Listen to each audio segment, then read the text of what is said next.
नमस्कार दोस्तों।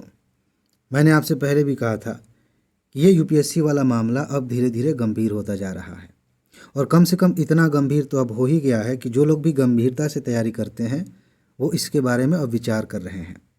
एक काम और बचा है। अगर ये काम हो जाए तो समझ जाइए कि जो आप चाहते हैं, जो मैं चाहता हूँ और लाखों ऐसे युवा हैं जो यूपीएससी की तैयारी कर रहे हैं, उनकी ज़रूरत है, वो काम हो सकता है और बहुत आसानी से हो सकता है। ये जो चेहरे आप देख रहे हैं, शायद ही कोई ऐसा व्यक्ति होगा जो इनके बारे में नहीं जानता है। अगर आप सिविल सेवा की तैयारी करते हैं तो आप इनके बारे में जानते हैं। लाखों करोड़ों लोग इनसे प्रेरित होते हैं, इन्हें फॉलो करते हैं और बहुत सारे बच्चे तो ऐसे हैं जो इनकी ही वीडियोस देखकर, इनकी रील्स देखकर तैयारी में आते हैं। इनकी बड़ी इज्जत है, मैं भी रिस्पेक्ट करता हूँ। आज की जो वीडियो है इनकी आलोचना करने के लिए नहीं है कि ये चुप क्यों हैं। ये वीडियो है इन्हें जगाने के लिए। और ये कैसे जागेंगे? ऐसे मुद्दों पर अक्सर देखा जाता है कि बहुत सारे कोचिंग वाले चुप हो जाते हैं, जिनकी सिर्फ एक बात बहुत बड़ा इम्पैक्ट ला सकती है। वो जब चुप हो जाते हैं तो बहुत सारी चीज़ें जो बेहतर हो सकती थी वो धरी की धरी रह जाती हैं। ये मामला भी कुछ ऐसा ही है।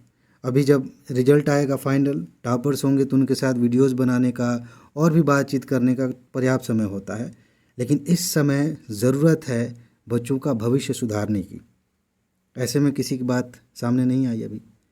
इन्हें कैसे जगाया जा सकता है, इन्हें कैसे इस आंदोलन का हिस्सा बनाया जा सकता है, इसके बारे में बात करते हैं। पता नहीं मेरी वीडियोस इनमें से कोई देखेगा कि नहीं। अगर आप देख रहे हैं, कोई भी सर देख रहे हैं, तो मैं आपसे रिक्वेस्ट करता हूं कि प्लीज़ एक बार कोचिंग, पढ़ाई लिखाई, पैसे, इन सारी चीज़ों से हट कर ये देखिए कि अगर आप खुद तैयारी कर रहे होते और आपको पता नहीं होता कि आपने जो एग्ज़ाम दिया है वो क्या है, मार्क्स कितने आए हैं, कट ऑफ कितना गया है, कौन से क्वेश्चन हटाए गए हैं, आप क्या महसूस करते? आपके ऊपर दबाव होता जल्दी से सफल होने का, आपके ऊपर दबाव होता घर के किसी समस्या को हल करने का, या फिर और भी दिक्कतें होती हैं, और भी समस्याएं हैं जिनको हम झेल रहे हैं, बच्चे झेल रहे हैं, तब आप क्या सोचते? इस एंगल से सोचिए तो अभी आपकी ज़ुबान खुल जाएगी। और करना सिर्फ इतना है कि आप जिस तरह से बाकी चीज़ें समझाते हैं, बाकी बातें तर्क के साथ रखते हैं, एक वीडियो बनाइए और बताइए, यूपीएससी को समझाइए कि इन मुद्दों पर बात करना क्यों ज़रूरी है, यहाँ पर सुधार करना क्यों ज़रूरी है, पारदर्शिता क्यों होनी चाहिए, जवाबदेही क्यों होनी चाहिए। ऐसा क्यों नहीं हो रहा है कि एग्ज़ाम के बाद आंसर की दे दिया जाए। एग्ज़ाम के बाद क्या, जैसे ही आपने एग्ज़ाम दिया उसके अगले ही दिन आंसर की आ सकता है। चलिए अगले दिन, एक हफ्ते में आ सकता है, उसके बाद से रिजल्ट जारी किया जाए और जैसे ही रिजल्ट जारी होता है कट ऑफ बताया जाना चाहिए। क्या इसके बारे में बातें नहीं की जा सकती? क्या ये कोई ऐसी बात है जो अनावश्यक है? क्या ये ज़बरदस्ती की बात है कि नहीं हम सरकार पे अनावश्यक दबाव बनाना चाहते हैं? ऐसा कुछ नहीं, ये हमारे अधिकारों की बात है ना। जो बच्चे अपना समय बर्बाद कर रहे हैं इस चक्कर में, जिनका भविष्य दांव पे लगा हुआ है, क्या वो अपने हक के बारे में इस तरह की बातें नहीं कर सकते कि भाई पारदर्शिता लेके आओ? आपने कह दिया कि ये सिलेबस है, पढ़ के आओ, आप कठिन प्रश्न बना रहे हैं, इसमें कोई दिक्कत नहीं है, बच्चा तैयारी कर रहा है, सालों साल मेहनत कर रहा है, एग्ज़ाम दे रहा है, क्या उसे इतना हक नहीं है कि वो जाने कि जो एग्ज़ाम उसने दिया है उसमें उसकी स्थिति कैसी है? ये ज़रूरी है, इस पर बात होनी चाहिए। अब ये मामला रुकेगा नहीं, ये पक्का आंदोलन का रूप लेगा और अब फाइनल रिजल्ट तक पहुंचना है। जितने दोस्त इस वीडियो को देख रहे हैं उनसे मैं एक रिक्वेस्ट करूंगा, देखिए अलग अलग हम लोग छोटी छोटी बातें करेंगे, छोटे प्लेटफॉर्म पे बातें करेंगे तो उतना असर नहीं होगा, लेकिन ये लोग इस मामले में बड़ा असर रखते हैं।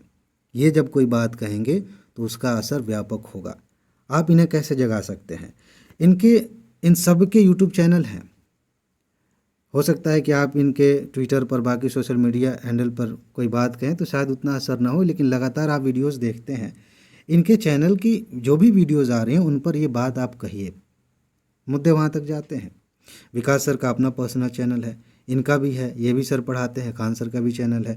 जहाँ भी इनके बारे में आप कोई बात लिख सकते हैं, कह सकते हैं, जो बात इन तक पहुँच सकती है, वहाँ आप बार बार याद दिलाइए, अपनी बात लिखिए, अपनी कहानी लिखिए, अपनी आप बीती लिखिए, बताइए कि सर मेरे साथ ये चीज़ें हुई हैं, प्लीज़ आप इसके बारे में कुछ बात करिए। जब ये लोग इसके बारे में बातें करेंगे तब आप समझेंगे कि महाआंदोलन क्या होता है। ये ज़रूरी है, क्योंकि जब ऐसे लोग चुप रह जाते हैं तो बहुत सारे बच्चों का भविष्य भी वैसे ही शांत हो जाता है। वैसे ही दब जाता है जो उज्जवल हो सकता था, जो सफल हो सकते थे। ये मौका चुप रहने का नहीं है, पारदर्शिता होनी चाहिए। कट ऑफ के बारे में क्वेश्चंस कौन से गलत लाए गए थे, किनको हटाया गया है, आपने आंसर की जो दी है उसमें क्या गड़बड़ियाँ हैं, सारी बातें साफ साफ होनी चाहिए, आंकड़े साफ होने चाहिए, स्पष्ट होने चाहिए। इसके बारे में बात होनी ज़रूरी है। तो आप ये काम कर सकते हैं, जहाँ भी इनसे कांटेक्ट हो, डायरेक्टली तो हो नहीं पाएगा, इनडायरेक्टली आप मैसेज करिए, इनसे बातें करिए कि इस बारे में अब बात हो, जगह जगह बात करिए। हो सकता है कि इनके अलावा भी आप किसी टीचर को फॉलो करते हैं, ये तो बस वो जो फेमस चेहरे हैं जिनका ज़्यादा असर होता है उनकी मैं बात कर रहा हूँ। जिस भी टीचर से आप पढ़ते हैं आप उनसे रिक्वेस्ट करिए कि सर प्लीज़ इस बारे में भी आप बात करिए। अगर बातें नहीं होंगी तो ये फिर आंदोलन नहीं बन पाएगा, और आपके साथ भी होगा, आने वाली पीढ़ियों के साथ भी होगा कि ऐसे ही सब कुछ अंधेरे में होगा, पता नहीं कैसे एग्ज़ाम हो रहा है, कैसे सिलेक्शंस हो रहे हैं, किसी को पता नहीं चलेगा। आप मेहनत करिए, टाइम पास करिए, उम्र बीत जाएगी, टर्म्स ख़त्म हो जाएंगे, और फिर वही एक ठप्पा लग जाएगा कि फेलियर कुछ नहीं कर पाए।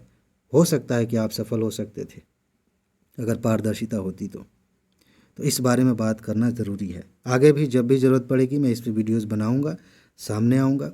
आंदोलन करना होगा उसमें हम आएंगे, हर वो काम करेंगे जो आपके भविष्य के लिए ज़रूरी है। फ़िलहाल आप ये काम कर सकते हैं कि इनसे आप मैसेज करके अलग अलग तरीके से इन्हें बताइए कि सर आप कुछ तो बोलिए, सिर्फ टॉपर्स के साथ फ़ोटो खिंचवाने के लिए थोड़ी हैं आप। उन्हीं फ़ोटोज़ को देखकर, उन्हीं वीडियोज़ को देखकर बच्चे तैयारी कर रहे हैं, उनके बारे में भी तो थोड़ा सोच लीजिए। फ़िलहाल इसमें इतना ही बताना था। अपना ख्याल रखिए, खुश रहिए, मस्त रहिए, मुस्कुराते रहिए, जल्दी से सफल होइए और ज़िंदगी को एंजॉय कीजिए। आगे मिलते हैं। नमस्कार।